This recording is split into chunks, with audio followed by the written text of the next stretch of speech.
Hidup enak itu kok kudu ada orang lain, ya. Lah iya, lah kalau orang kaya juga kudu ada yang miskin.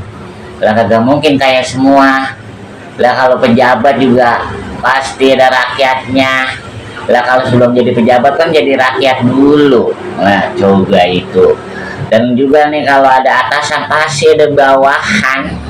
Iya, lu coba lah po pikir po, pakai atasan aja, kagak ada bawahannya, buset deh po, lah ilah lo, gak habis disambitin bocah.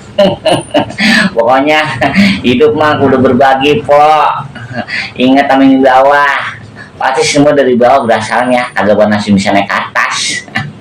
Apalagi bulan Ramadan gini, kita harus saling berbagi po, apalagi mau lebaran begini nih, tinggal menghitung hari. Nyok kita berbagi. Nah, dengerin kata Bang Jo ya.